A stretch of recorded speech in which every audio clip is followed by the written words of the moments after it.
welcome Senate Majority Leader Andrea Stewart Cousins.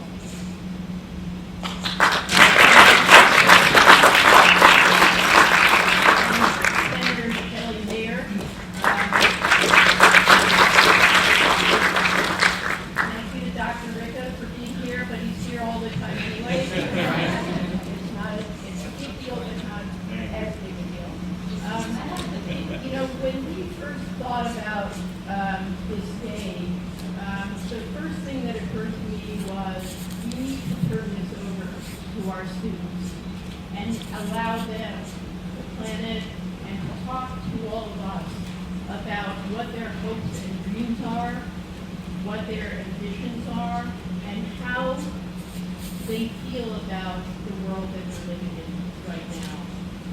And of course, I can say that here because, and I don't know how this happens, but White Plains has the best kids. So when I first went over, right, so what they've done is planned over probably around a 3 or 4 week period is really extraordinary. So I want you to enjoy yourselves. It's truly a privilege to have you here and to have the first woman speaker. I have to tell you, you go. And without further ado, I'm going to ask Chris and Fiona to come up and introduce themselves, and they will also. Good morning. We would like to welcome you to White Plains High School. I'm Fiona Bradley. And I'm Christopher Perez. We're excited to announce our guests for today. Senator Shelley Mayer and Andrea Stewart Cousins. I would also like to give a warm welcome to Reverend Challenger from Calvary Baptist Church, who will be joining us shortly. I appreciate President introducing Senator Shelley Mayer. Senator Shelley Mayer is a Democratic member of the New York State Senate representing the 37th Senate District. She has been an advocate for education issues in public schools throughout her time in the state legislature and has spent her career as an advocate for New Yorkers. She continues to work to provide quality education for every child. Today, I have the privilege of introducing Senator Andrea Stewart Cousins. Senator Cousins was born in the Close City of New York. She is a member of the Democratic Party and leads the progressive agenda, the House. She serves on the New York Senate to represent District 35, and she has made history by becoming the first woman and first black woman in 241 years to lead a legislative house, becoming the Senate's temporary president and majority leader. The rest of today's program will be a direct question of everyone here today, and we thank everyone for taking the time to be here. Thank you. Hello, I'm Janelle Luna, and what we're going to do now as students is some of us are going to share our identity with you and share our stories. A lot of the times as teenagers, we have to wait for other people to define us, but today we're taking control over that, and even though our convictions might not be fully segmented yet, we want to share who we are at the moment and the things that we do. Good morning. My name is Adrian Whitaker, and I have a poem. I wrote a poem. I am not your average black. I am not insecure, but I am naive in my own innocence. I am a little bougie, I guess. I am not your expectation to make America great. I am not my hair. I am not too woke. But let me tell you who I am. At times, I love being able to get luxurious gifts from loved ones. I am family-oriented because I was raised in it. And I never want to have the feeling of my family vanishing without a choice, just like how my ancestors were 400 years ago. There was a time that insecurity for me was not being able to accept my beauty marks, but I worked on accepting me for me. Now I would walk on the scorching hot sands of Miami Beach with my swimsuit, happy with flaws and all. Hand me a pina colada and call me Steph Curry to show you how I was. The color of my skin is an issue, but not for me. I was taught to love my skin I am, and it always stuck with me. My skin is not a monstrosity, but a luxury. The sun beaming on my skin is like room temperature butter on just toasted bread. Coconut oil is like nectar from God's own skin. A shea butter, baby. I'm not my hair. But is my hair too boring for those who define it as nappy? Why, yes. This is my hair, naps and all. Extensions, braids, cornrows, flexi rods, crochet braids, wigs, weaves, and I still cannot rock my natural capes. I grew up in a college-educated household with a single mother, my role model for understanding and respecting diversity from every walk of life. I don't look down on people that's less fortunate than me because these people made me the person who I am today. Too woke is too broad to define me, and it does not address the fact that I want to be in harmony, not live with prejudice. Being woke is opening your horizon of Black history and culture and awareness to what is happening in the real world.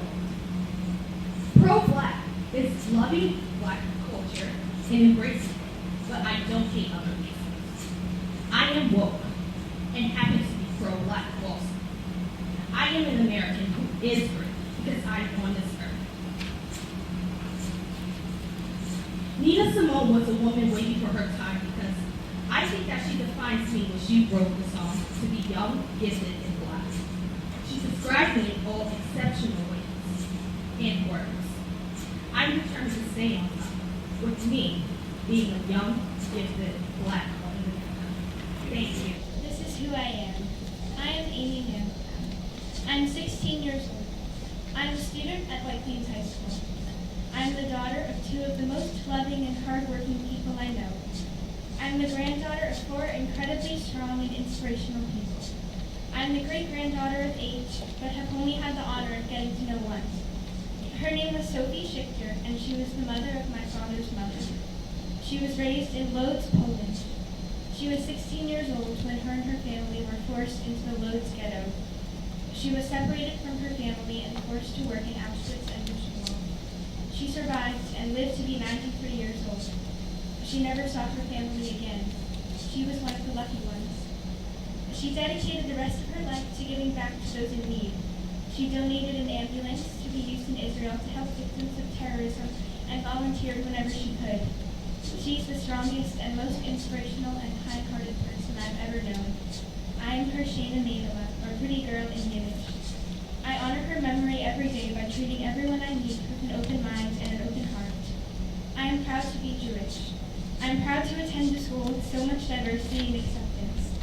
I am a lover of kindness and inclusion. I am a fighter for what is right. I am an optimist, trying to spread positivity wherever I go. I am a performer, using my craft to put light and joy into the world where it is needed. I am an advocate for the earth, my beautiful damaged home. I am a strong, empowered female. I am a sister to my favorite girl in the world. I am a friend to all who will let me be one. This is who I am. This is who I am not. I am not responsible for the death of Jesus. I am not greedy. I am not inferior. I do not hate men. I am not weak. This is who I am not. This is what I hope for my country. I hope for us to all be able to respect and embrace each other's differences. I hope for us to realize the importance of kindness and to spread it endlessly. I hope for us to center our lives around love and light. I hope for us to come together, as we are undoubtedly stronger when we are united. This is what I hope for my country. This is who I am. I walked across the stage naked with nothing but a number pinned to my chest and 650 words to express who I am. Before I've said anything, everyone has already decided who I am, a matter in which my input is unnecessary. She must be smart. I do not respond because I do not know how. So you're not bilingual? I blush with embarrassment. You play basketball? I suppose I am full of surprises. The sound of the world telling me who I am overpowers my own declaration until everyone's words are incomprehensible. If I were to tell you who I am, I wouldn't even know what parts are actually me and what parts of the world relentlessly force me to be what it wants. I'm a girl. I am Asian. I'm white. All of these characteristics put together do not equal a human being. They represent an outline to be filled with so many other qualifying factors. I'm kind. I'm creative. I'm trying my best, and I'm far from perfect. These are the things that make me who I am, not the shape of my eyes nor the color of my skin. Anyone in this room could stand in front of me and make dozens of and anti-generalizations based solely on their race. The human brain tries to fill in the blanks with patterns where it does not have factual information to input. Some would say this is an evolutionary superpower, and maybe it was before the days of race and bigotry. But now our innate desire to make everything look the same trumps our ability to love. I hope one day in our world it will be standard to judge people based on their actions rather than their looks, their present rather than their past, and their work ethic rather than their luck. This is who I am. I'm a queer Hispanic girl, which means I can only be one of two things. A masculine, girly, sassy who had watched all seasons of RuPaul's Drag Race, or the girly, confused, religious, illegal girl. So that's a great variety. I tried to fit into the system. I really did. Mostly because it would be easier for me. I didn't want to explain why I wear pink and talk about LGBTQ rights. I wouldn't have to explain why I was born here instead of being illegal. But now I want to show you who I am with your undivided attention. I'm Nadia Sanchez. I go to school 5 days a week. I learn and grow. I like to write and listen to music. I am the daughter of Mexican immigrants and of the great civilizations of the Maya and the Aztec.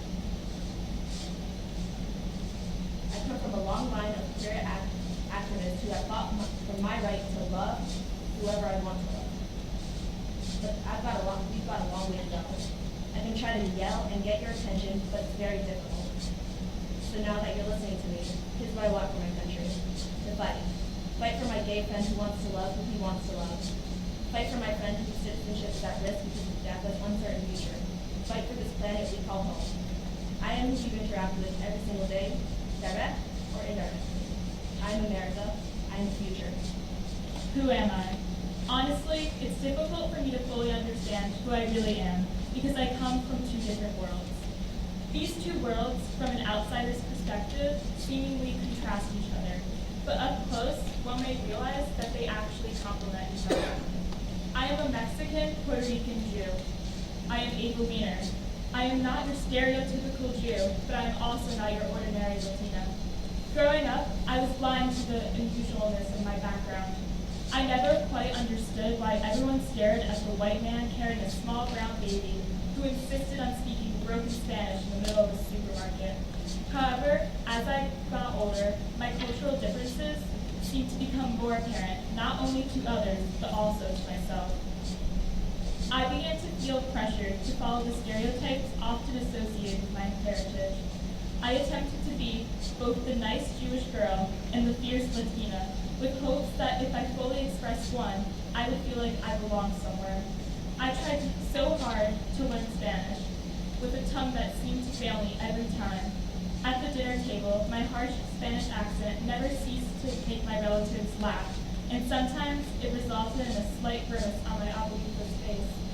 At the same time, I began to spend more days at temple, spending my time trying to interpret Torah with hopes of making my grandmother proud of the devout Jew I was becoming.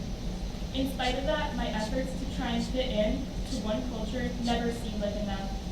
Today, I have learned to accept myself as I am. I stopped attempting to be the stereotypes associated with my heritage and created my own standards of self-worth. Even through the ignorance of others throughout the years, I have learned to love my background as it gives me insight and perspective on the person I hope to become. I hope in the future, people will look past the color of my skin and my unusual heritage and see who I really am. I am just a girl trying to make her way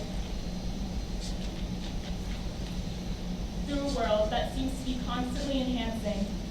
However, at the same time, that world still struggles to tolerate other people and see past their differences, even in a modern society. This is who I am. Growing up in an immigrant household has influenced who I am today and who I want to become.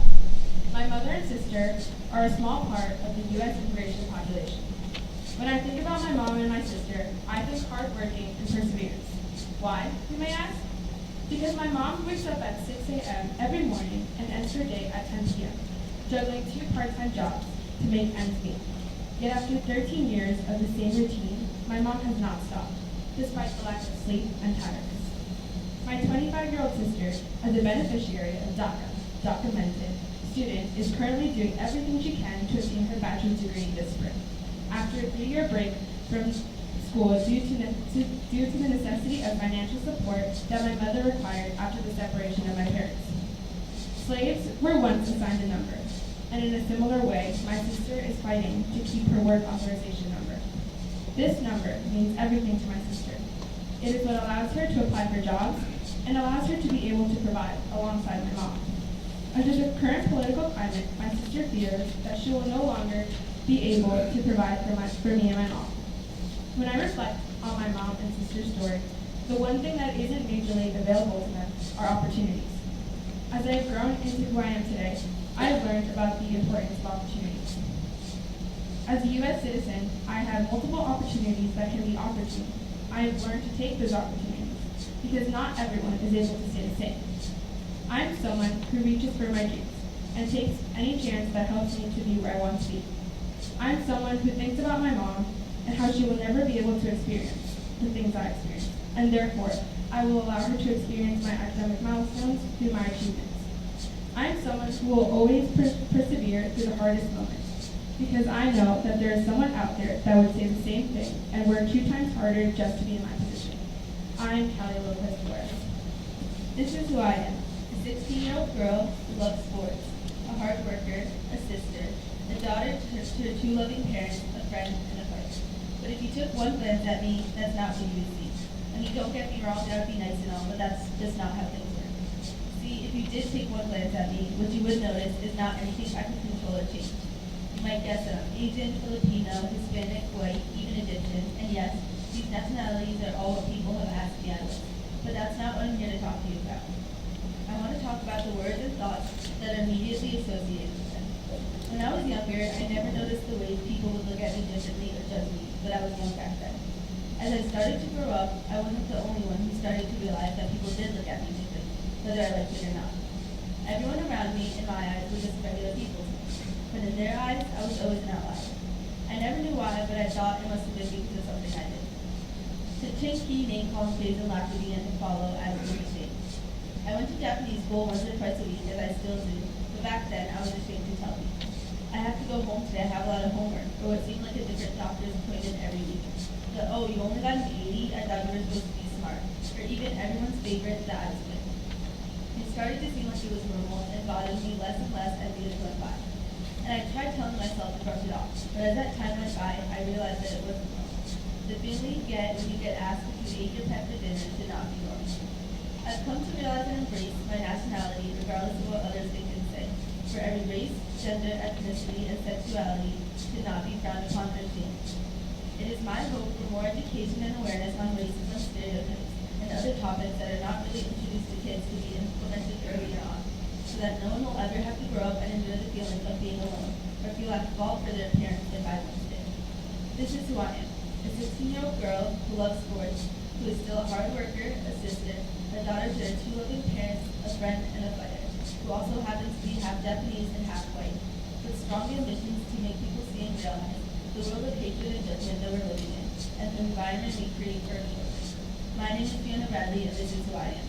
Hello everybody, my name is Valentina. I am Colombian American. Oftentimes, when Colombia is mentioned, we think of drugs, prostitution, and a past that does not make us proud. But this vision has changed little by little. I am the daughter of a hard worker, a Colombian woman who cleans houses on offices.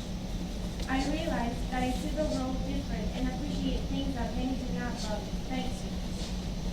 I have noticed that it has really influenced how I choose my friends and my social life in general, but also how I respond to different situations throughout my day.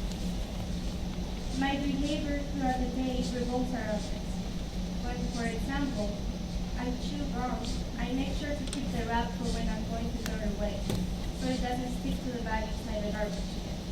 I have in mind that when I go with my mother to work, there is something stuck in the garbage bag, we have to put a new one, which takes us longer to leave. I also don't like people who mistreat self-esteem. situations where when someone treats a person badly, I imagine my mother containing her anger and shame in maintaining her composure because education she's dedicated to brings food to the table. Every time I can, I go to work with my mother so that she can leave a little earlier and work is a little lighter. Sometimes I feel at a disadvantage, mostly when it's time to clean a Japanese school, when they take that language in addition to tutoring. On several occasions, I recognize classmates with whom I attend school or used to have class with, and I always think, they must have a lot of money to be receiving tutors. When I go to work with my mother, and we go to the kitchen where employees take breaks and have lunch, we sometimes find a total disaster. Too many crumbs, plates, and empty glasses. Usually on Fridays, boxes of empty pizzas with lots of dirty napkins on the table. My mother and I look at each other, sigh, and then proceed to clean the kitchen. Every time this happens, I tell my mom that when I grow up and work in an office, I will make sure that my colleagues and I do not leave a disaster like the one we're cleaning at the moment. A memory mark in my life was from an experience in 5th grade. I was in the cafeteria, focused on eating my lunch because I didn't understand the conversations around me, since I didn't know English. At that time in my life, I had no friends. But there was a classmate who was very nice to me, and I consider her a friend because she shared a little of her personal life with me. When she started talking to me, she cleaned herself with a napkin and threw it on the floor. I was shocked looking at her, and I instantly remember she once mentioned to me her grandfather was a janitor of the school we were attending. I said, "Don't throw that away, don't throw that. Your grandfather is the one who has to pick up whatever you do." I noticed the shame in her, and she still picked up the napkin.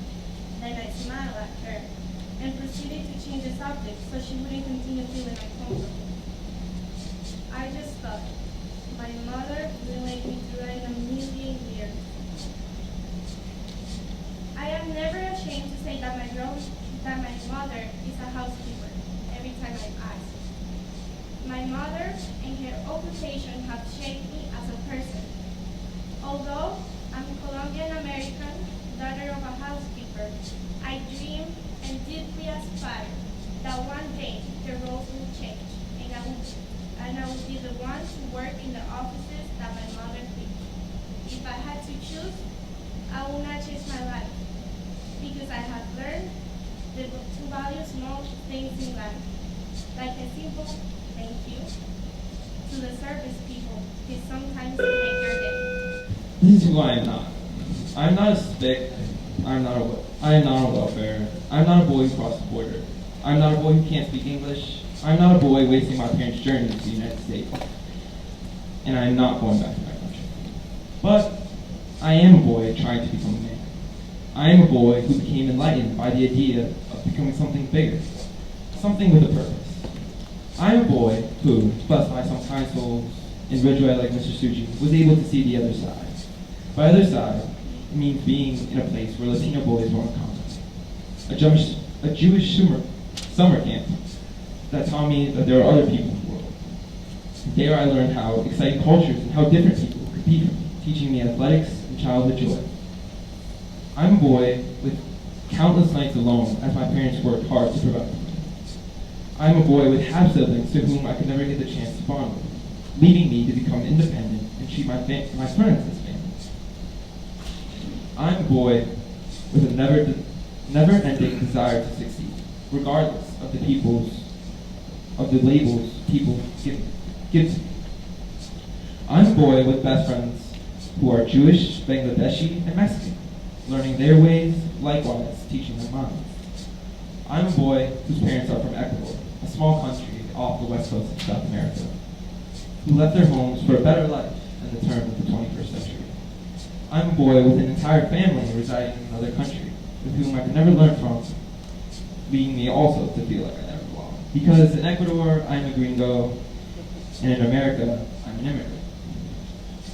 I'm an Ecuadorian boy with a terrible Spanish accent, because I was taught and wholeheartedly believed English was more important than any other language, leaving me with regret in my later high school years. I'm a boy currently enrolled in White Plains High School, a high school that exposes us to the world and its diversity. I'm an 11th grader who soon has to decide where I live for the next 4 years. And I'm a boy who has worked these 3 years to be able to even be able to dream of attending my dream schools. I am interacting with people, regardless of their skin tone, because I see past skin tone. I only see character. Because whites, blacks, Latinos, Asians, Middle Easterns, and natives can all be bad people, but being white, black, Latino, Asian, Middle Eastern, or Native American does not make you a bad person. So, this is what I hope for my country. To see past our skin tones and see each other for character and actions. To acknowledge our histories and sorrows. To understand our sorrows, and from their lessons, build a better future. For you cannot move forward without teaching and learning from the past, because as everyone knows, history repeats itself. This is who I am and what I believe. I'm Christopher Clemens. Hi, I'm Janelle C. again. This is my poem, Identity. To Black Americans, my skin is too pale to understand your struggle, but my ancestors weren't spared the whip or the buckle. My hair too good to understand your wash day stress, but I share your affliction where my pajon is called a mess. Both are men killed and incarcerated because there was no brown card during segregation.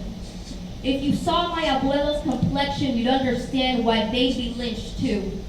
It's all a plan to divide us, originated in the same place but misplaced. That's diaspora. To white Americans, government works to give you a white picketed fence in the suburbs where it's safe. While it builds me a wall on the blazing desert sun, your children sleep in a sea of clouds. They lock me in a cage like an animal with no owner to be found. Too dark to carry big bills, too ethnic for your accepted seals. Foreign, although I'm a citizen. In 1492, you looked illegal to me. My oppression and hardships don't need your pity. Don't talk to me like a pet. I'm your equal and demand your respect. To my beautiful island, Quisqueya, tú eres bella, crecí entre tu palma y tu sol, dulce de coco soy, dominicana, país tan rico que solo le falta dinero. Quisqueya, eres fuerte. Cientos de años oprimida y ofendida, pero siguen brotando tus manantiales y cafetales. Jarabacoa, mi campo, no tiene nada que lo iguale. But none of this I am. I am daughter of the living God, the one with the words, let there be light, make the Big Bang boom. I am loved above all things, so he sent his only son to die for me on a cross. I am unbreakable, unshakable, and untamable because Jesus is the name I serve. My God turned a killer into an apostle, a shepherd into a king. He split the seas and directed the cosmos. I am a child of God, and I am proud of that title. I have heavenly civilian rights. I am humbled in your world, but the first will be last. I am the light of his eyes. That is my identity. So now we would like our senators to come up and share their reactions and part of their story and what they thought about this.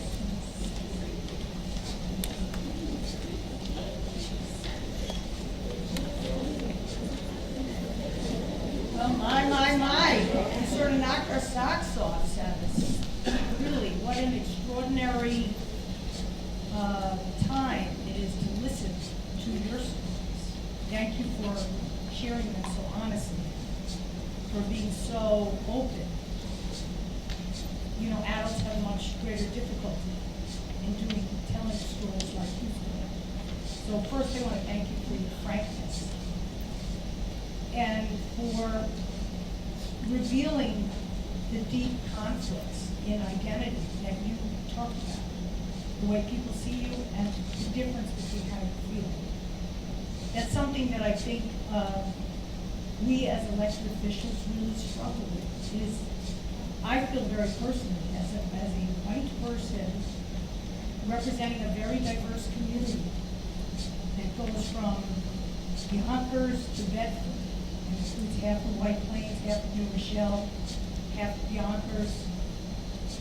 The obligation we have is to try to bring voice to what you said, to try to change the way government responds, to recognize that we have inherent racism in our society, and that our job is to try to shift the state's perspective to recognizing that identity is individual and personal, and that stereotypes and visions of what people are has led to a very damaging America.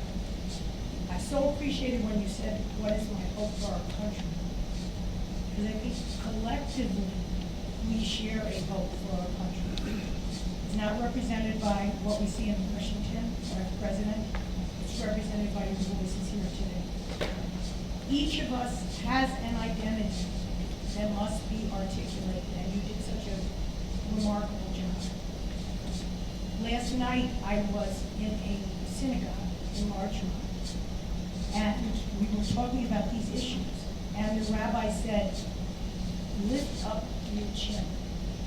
Let yourself be who you are. And that is, really came back to me today, because I want to give you credit. You raised yourself up. You were yourself. And it is something that we need to hear. I think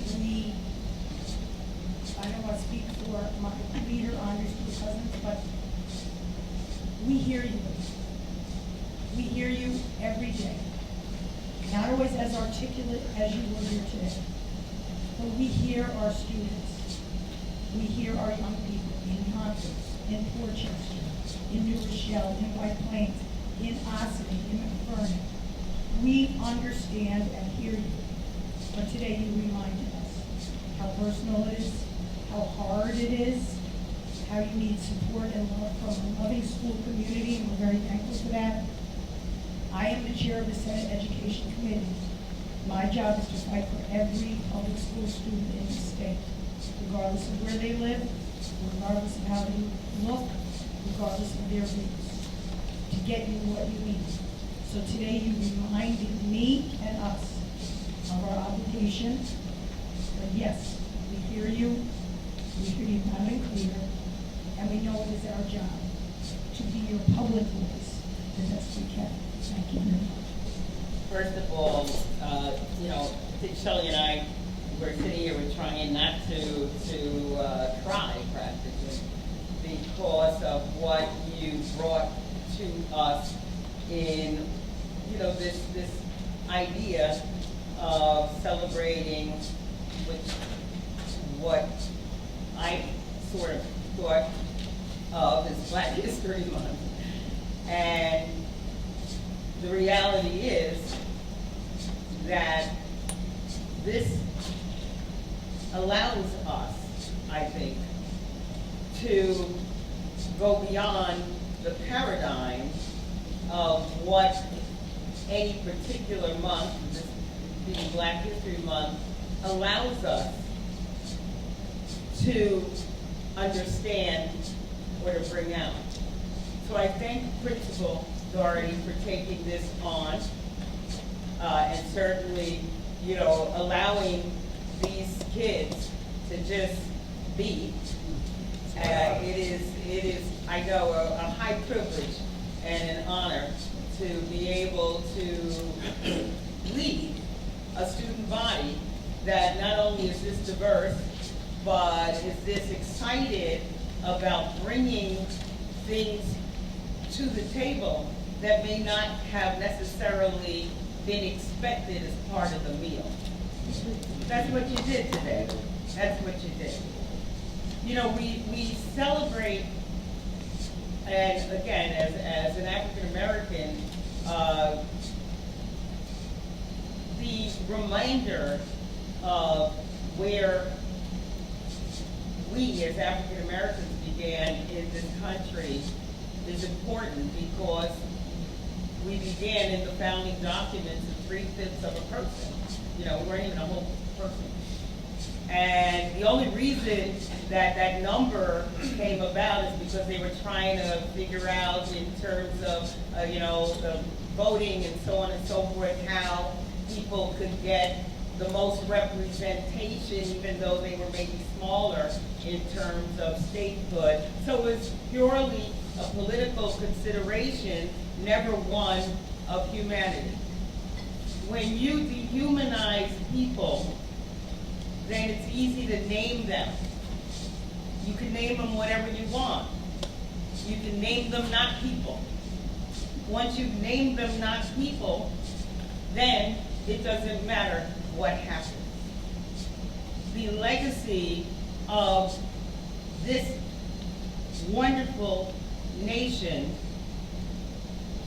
has, in its inception, ideals that allow each and every one of us, if we follow those ideals, to achieve what you want to achieve. But first, we had to look at the table, look at the place settings, look at the meals, and decide that we wanted to put more people at the table, and that we were big enough, brave enough, bold enough, rich enough, aspirational enough, encouraging enough to be able to feed people, as many people as possible, no matter what you look like, no matter what your skin tone, no matter what your religion. That's what we said. No matter who you love, that's what we said. And the African American struggle, as well as obviously the Native Americans,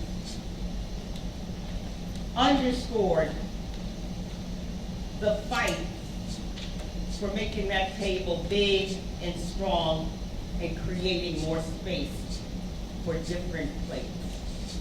And so that's what we try and do. To remind folks that little things like the ironing board, something very practical that I'm sure Valentina, your mom has to encounter, as we all do all the time, was created by Sarah Boone, a black woman. There are traffic lights, things like refrigerated trucks, things that we encounter every single day, created from the innovation of people who weren't allowed to have a say. And the stereotypes and the marginalization, the dehumanization, the criminalization, going on generation after generation after generation. And without the identity, because of the confiscation from an original nation, you are able to be labeled, mislabeled, demeaned, and discredited. And once those stereotypes get passed on to other people, all of a sudden, in the hierarchy, there are those that are always able to be discarded. That's why it's important to remember the history and know that the history is not that long ago. So that when Asia and Amy and Elena and Nadia and Eva and Kelly and Fiona and Valentina, Chris and Jana Lisi stood up and said, I too am somebody. I'm not your thought, I'm not your figment, I'm not your stereotype, I'm not anything that you thought I was supposed to be, because I am an original. And I have every right to stand here. My hope is that you understand that the shoulders that you are standing on are shoulders of communities that have been oppressed throughout the history of humanity, because sometimes we're just too small to be as big as you all are.